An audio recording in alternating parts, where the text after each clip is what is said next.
Hola, bienvenidos a este podcast educativo. Mi nombre es Caterina Ramírez y es un gusto poder compartir este espacio de reflexión con ustedes. En este episodio analizaremos cómo las corrientes filosóficas clásicas continúan influyendo en las prácticas docentes actuales, especialmente en el contexto educativo contemporáneo. A lo largo de este podcast abordaré dos corrientes fundamentales, el empirismo versus el racionalismo. Explicaré sus principales características, sus aportes al ámbito educativo y cómo se manifiestan en situaciones reales dentro del aula. Vamos con el empirismo. En primer lugar, el empirismo es una corriente filosófica que sostiene que el conocimiento se origina a partir de la experiencia sensorial, es decir, a través de lo que vemos, tocamos, escuchamos y experimentamos en nuestro entorno. Uno de sus principios fundamentales es que el estudiante debe tener un rol activo en su aprendizaje, participando directamente en actividades que le permitan explorar y descubrir por sí mismo.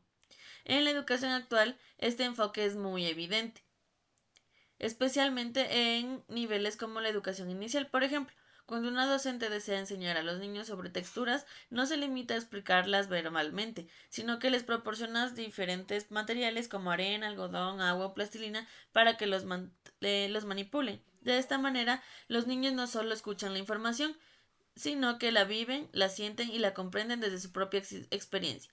Esto favorece de un aprendizaje significativo y duradero.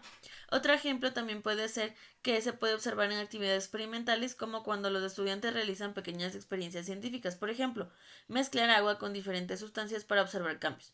Aquí el conocimiento se construye a partir de la observación directa. Sin embargo, aunque el empirismo tiene muchas ventajas, también se presentan ciertas limitaciones si se utiliza de manera exclusiva. Puede dejar de lado el desarrollo del pensamiento abstracto y la capacidad de análisis profundo. Racionalismo. Por otro lado, el racionalismo plantea que el conocimiento se adquiere principalmente a través de la razón y el pensamiento lógico. Esta corriente resalta la importancia de la mente como herramienta fundamental para comprender la realidad. Entre sus principios claves se encuentra el uso del razonamiento, la reflexión y el análisis como medios para llegar al conocimiento. En el contexto educativo, el racionalismo se manifiesta cuando el docente promueve actividades que implican pensar, analizar y resolver problemas. Por ejemplo, en una clase de matemáticas, el docente puede plantear un problema y guiar a los estudiantes a encontrar una solución utilizando estrategias lógicas, sin necesidad de materiales concretos. Asimismo, en áreas como el lenguaje, se evidencia cuando se pide a los estudiantes que argumenten sus opiniones, expliquen sus respuestas o reflexionen sobre un texto leído. En estos casos, el aprendizaje no depende tanto de la experiencia directa, sino del proceso mental que realiza el estudiante para comprender la información. No obstante, el racionalismo también presenta algunas desventajas, especialmente en niños pequeños, ya que un exceso de abstracción puede dificultar la comprensión si no se apoya en experiencias concretas. Vamos a hacer un análisis entre el empirismo y el racionalismo.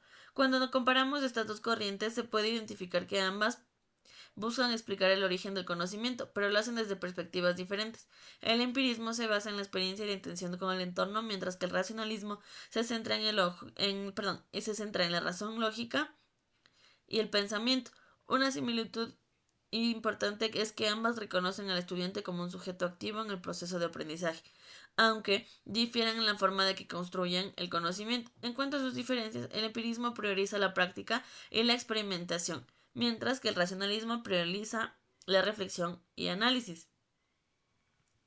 Desde una perspectiva crítica, es importante destacar que la educación actual no debe basarse únicamente en una sola corriente filosófica. El docente contemporáneo debe ser capaz de integrar diferentes enfoques combinando la experiencia con la reflexión para lograr un aprendizaje más completo. Por ejemplo, en una clase se puede iniciar con una actividad práctica, como la experimentación, y luego complementar con preguntas que inviten a los estudiantes a reflexionar sobre lo que hicieron. De esta manera se logra un equilibrio entre el empirismo y el racionalismo. En conclusión, tanto el empirismo como el racionalismo siguen teniendo una influencia significativa en las prácticas educativas actuales. Ambas corrientes de elementos Ambas corrientes aportan elementos valiosos que, al ser combinados, permiten enriquecer el proceso de enseñanza-aprendizaje. Muchas gracias por su atención. Hasta una próxima oportunidad.